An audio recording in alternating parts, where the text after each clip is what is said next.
किसान भाइयों, सरसों की उन वैरायटियों की बात आज हम इस वीडियो में करने वाले हैं जिनकी अगर आप सितंबर के पहले सप्ताह तक बुआई कर लेते हो तो आप कटाई करके गेहूं की भी बुआई कर सकते हो। यानी आप सरसों की भी बुआई करके पैदावार ले सकते हो और उसके बाद गेहूं की भी बुआई कर सकते हो।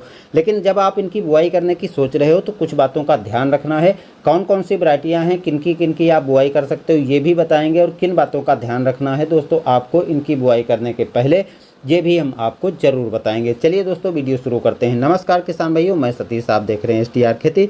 चैनल को सब्सक्राइब कर लीजिएगा। कमेंट में ज़रूर बताइएगा क्या आपने इनमें से कोई एक वैरायटी बुआई किया है, और वीडियो पसंद आए तो वीडियो को लाइक कर दीजिएगा। हो सकता है कि आपके गांव के आसपास या जान पहचान वाला कोई बुआई करना चाहता हो इन वैरायटियों की, तो उनके पास वीडियो भाई शेयर भी कर दो। देखिए किसान भाइयों, पहली जो वैरायटी है वो है पूसा की, और उसके बाद कुछ तोरिया की वैरायटी हैं, कुछ काली वैरायटियां हैं। लेकिन इन वैरायटियों की बुआई करने के पहले आपको जिन बातों का ध्यान रखना है वो बहुत ज़रूरी है, तभी आप इनकी बुआई करने के बाद में गेहूं की बुआई कर पाओगे। नहीं तो आप इनकी बुआई करोगे, उत्पादन भी कम मिलेगा आज की वैरायटियों की अपेक्षा, और लेट हो जाओगे तो गेहूं की भी बुआई नहीं कर पाओगे। यानी दोहरा फ़ायदा जहां आपको मिलेगा, वहीं अगर आप थोड़ी सी गलती करते हो तो दोहरा नुकसान भी हो सकता है। ऐसी वैरायटियां हैं जो कम समय में पककर तैयार होती हैं, लेकिन कम समय का मतलब ये है कि जब कम टाइम पर पककर तैयार होंगी तो पैदावार भी कम मिलेगी। एक तो सभी वैरायटियां थोड़ा पुरानी हैं, तो आज की नई वैरायटियों की अपेक्षा उत्पादन इन वैरायटियों से कम मिलता है। लेकिन जब आप गेहूं और सरसों दोनों की बुआई करोगे, क्योंकि भाई दो फसलें ले रहे हो, एक तरफ गेहूं का उत्पादन भी मिल जाएगा, दूसरी तरफ सरसों का मिल जाएगा, तो दोनों फ़ायदे तो आपको मिलने ही मिलने हैं। जो कि आज की नई वैरायटियाँ लंबे टाइम पर पककर तैयार होती है, तो उनसे ये सब फ़ायदे आपको मिलने वाले हैं नहीं।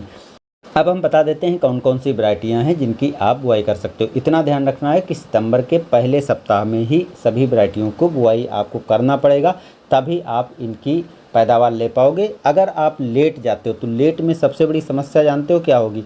लेट जाने पर यही वैरायटियाँ लंबा टाइम लेंगी, पकने का जो टाइम है उससे कहीं ज़्यादा लेंगी, जिससे आपकी लेट जाएंगी। हो सकता है कि जनवरी में कटाई हो, जिससे आप बाद में गेहूं की बुआई आदि नहीं कर पाओगे। तो इस बात का ध्यान रखना है आपको बुआई के टाइम।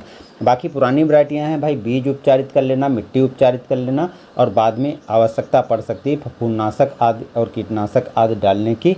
जो किसान भाई पुराने समय से खेती करते हैं उनको पता होगा कि कुछ तोरिया की वैरायटी पहले थी जो बहुत कम टाइम पर पककर तैयार होती थी, तो उन तोरिया की वैरायटियों की भी बात हम इसी वीडियो में करने वाले हैं, जिनको आमतौर पर बोलचाल की भाषा में लाही कहा जाता है। जो काली वाली थी लाही कहा जाता है, तो वो वैरायटियाँ भी हम शामिल कर रहे हैं। अब एक बात और किसान भाइयों ध्यान रखना है, वैसे तो वैरायटियाँ 12-14 हम बताएंगे, लेकिन इसमें से अगर आप कोई एक चुनना है तो ये काफ़ी मुश्किल होगा। पुरानी वैरायटियाँ थोड़ी हो चुकी हैं, सीड्स इतना आसानी से नहीं मिलने वाला। कुछ वैरायटियों के सीड्स थोड़ा आसानी से मिल जाते हैं, लेकिन कुछ वैरायटियों के सीड्स काफ़ी मुश्किल से मिलेंगे। तो आप एक जिद मत पकड़ना कि हमें इसी वैरायटी की बुआई करना है। जो भी वैरायटी में आपको मिल जाए उसकी आप बुआई कर देना, जिससे आप जब उसी की बुआई करोगे तो आपको पैदावार तो मिल जाएगी। हो सकता है 19-20 का फ़र्क हो उत्पादन में, लेकिन दो फसलें आपको लेना है, तो ये आपको थोड़ा ध्यान देना पड़ेगा। भाई हर वैरायटी नहीं मिल सकती, थोड़ा पुरानी हो गई, किसान धीरे धीरे छोड़ रहे हैं, तो आपको इस बात का ध्यान रखना। जो वैरायटी आसानी से मिलेगी उसकी हम बात कर लेंगे, या आसानी से आपको मिल जाएगी। पहली वैरायटी है पूसा सरसों 25। पूसा सरसों 25 थोड़ा पुरानी वैरायटी है, 100 दिन में पककर तैयार हो जाती है। 15 कुंतल प्रति हेक्टेयर उत्पादन मिलता है। इससे ज़्यादा उत्पादन की इन वैरायटियों से आस नहीं कर सकते हो। 15-20 कुंतल प्रति हेक्टेयर उत्पादन, यानी 6 कुंतल एकड़ में उत्पादन इस वैरायटी से मिल जाता है। बाकी यदि हम बढ़ा चढ़ा कर बात करें तो हम इसको एकड़ भी बता सकते थे, लेकिन दोस्तों ऐसा नहीं है। आपको 15 कुंतल प्रति हेक्टेयर ही उत्पादन इन वैरायटियों से मिलने वाला है। तो इसकी बुआई अगर आप सितंबर के पहले सप्ताह तक कर लेते हो तो आप समय पर कटाई कर पाओगे। थोड़ा रोग बीमारियां आती हैं, वो आपको देखना पड़ जाएगा। दूसरी वैरायटी है पूसा अग्रणी, जो पीली है, और ये तोरिया की किस्म है। 110 दिन में पककर तैयार होती है। तोरिया मतलब थोड़ा छोटा दाना सरसों से होता है, बाकी कोई फ़र्क होता नहीं है। ये 14-15 कुंतल तक प्रति हेक्टेयर उत्पादन दे देती है। 110 दिन में तैयार होती है, तो सितंबर के पहले सप्ताह तक ज़रूर बुआई कर दें जो 110 दिन वाली वैरायटियां हैं। नहीं तो आप 10 दिन लेट जाओगे और पूरा महीना लास्ट का दिसंबर का निकल जाएगा, और अगर बारिश वगैरह हो गई तो आपको जनवरी में भी कटाई करना पड़ सकता है। तीसरी वैरायटी है पूसा तारक और एक चौथी वैरायटी है पूसा महक। ये दोनों वैरायटियाँ 110 दिन में पककर तैयार होती हैं। 15-16 कुंतल तक धन मिल जाता है। दोनों में से कोई मिल जाए आप आसानी से बुआई कर सकते हो। चौथी वैरायटी है पीताम्बरी। ये पीली सरसों की वैरायटी है। 110 दिन में पककर तैयार होती है। 20 कुंतल प्रति हेक्टेयर उत्पादन इस वैरायटी से मिलता है। पाँचवीं वैरायटी है नाथ की गोल्डी। ये 90 से 100 दिन में पककर तैयार होती है। लगातार किसान भाइयों हम इस पीली वैरायटी की बुआई कर रहे हैं, काफ़ी अच्छी है। वैसे तो उत्पादन के बारे में इसको 15 से 16 कुंतल प्रति एकड़ बताया गया है, लेकिन दोस्तों मैं 20 कुंतल तक भी 1-2 साल पैदावार ले चुका हूँ। ज़्यादा साल नहीं मिली है, बाकी तो नॉर्मल ही मिलती है, लेकिन 1-2 साल मुझे 20 कुंतल तक भी प्रति हेक्टेयर पैदावार इस वैरायटी से मिली है। बाकी 15-16 कुंतल तक आपको आसानी से वैरायटी उत्पादन दे देती है। छठी वैरायटी है, या हम सातवीं कह सकते हैं, टाइप 36, जो एक पीली वैरायटी है। 100 दिन में तैयार होती है। 8 कुंतल प्रति एकड़ उत्पादन मिलता है, यानी 20 कुंतल प्रति हेक्टेयर इस वैरायटी से उत्पादन आपको मिल जाएगा। तो ये कुछ सरसों की वैरायटियाँ हैं, जिसमें से कुछ काली हैं, कुछ पीली हैं। इनकी बुआई आप कर सकते हो। ये वैरायटियाँ जो ऊपर की हैं ये थोड़ा मिलना आसान हो जाता है। तो अगर इसमें से कोई वैरायटी मिलते, देखो पूसा सरसों हो गई, नाथ की गोल्डी हो गई, ये आसानी से मार्केट में मिल जाती है।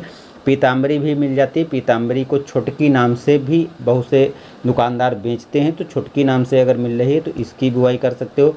बाकी जो वैरायटियाँ मिल जाएं उनकी आप बुआई कर सकते हो। पीली सरसों वाली ज़्यादातर जो वैरायटियाँ होती हैं जिसकी लाँक कम होती है, लंबाई कम होती है, ज़्यादातर 90-95 दिन 100 दिन के अंदर ही पक जाती हैं। तो दूसरी वैरायटी भी मिल रही हैं, बशर्ते पतली फलियाँ वाली होनी चाहिए। अगर मोटी फली वाली है तो वो लंबा टाइम लेती है, इस बात का आपको ध्यान रखना है। पतली फली वाली जल्दी पककर तैयार होती है। अब तोरिया की वैरायटी, जिनको हम लाही आमतौर पर कहते हैं, ये है भवानी, जो बहुत पुरानी वैरायटी है, लेकिन इसकी बुआई करना, गेहूं की बुआई करना सबसे बेहतर माना जा सकता है, क्योंकि मात्र 75 से 80 दिन में पककर तैयार होती है। 1 हेक्टेयर में 12 कुंतल पैदावार देगी, यानी एकड़ में आपको 5 कुंतल इस वैरायटी से पैदावार मिल जाएगी। जल्दी पककर तैयार होगी, काफ़ी अच्छा टाइम है। आप समय से बुआई करने वाली वैरायटियों की गेहूं की बुआई कर सकते हो। तो ये वैरायटी अगर आपको मिल जाती है तो बिंदास वैरायटी है, दोनों चीज़ें आपको मिल जाएंगी। इसके बाद है टाइप 9, जो काली वैरायटी है। भवानी भी काली ही वैरायटी है। यह है 95 दिन पर पककर तैयार होती है। 15 कुंतल प्रति हेक्टेयर उत्पादन मिलता है। इसके बाद आता है PT 303, जो काली वैरायटी है। 95 दिन में पककर तैयार होती है। 18 कुंतल तक उत्पादन मिलता है। PT 30 काली सरसों की काली तोरिया की वैरायटी है। 90 दिन में तैयार होती है और 15 कुंतल तक उत्पादन मिलता है।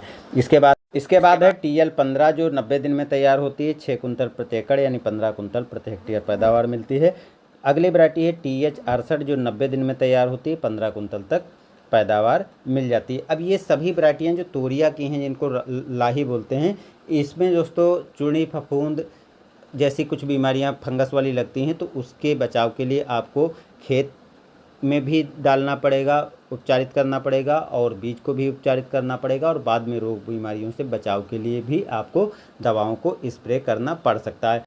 तो इन वैरायटियों की किसान भाइयों आप बुआई कर सकते हो। समय पर अगर बुआई कर लेते हो तो समय पर कटाई कर पाओगे, बाद में गेहूं की भी कटाई कर पाओगे, गेहूं की भी बुआई कर पाओगे, यानी दोहरा लाभ आपको मिल जाए। चैनल को सब्सक्राइब कर लीजिएगा। कमेंट में ज़रूर बताइएगा आप कहां से देख रहे हो और कौन सी वैरायटी की बुआई करते हो। धन्यवाद।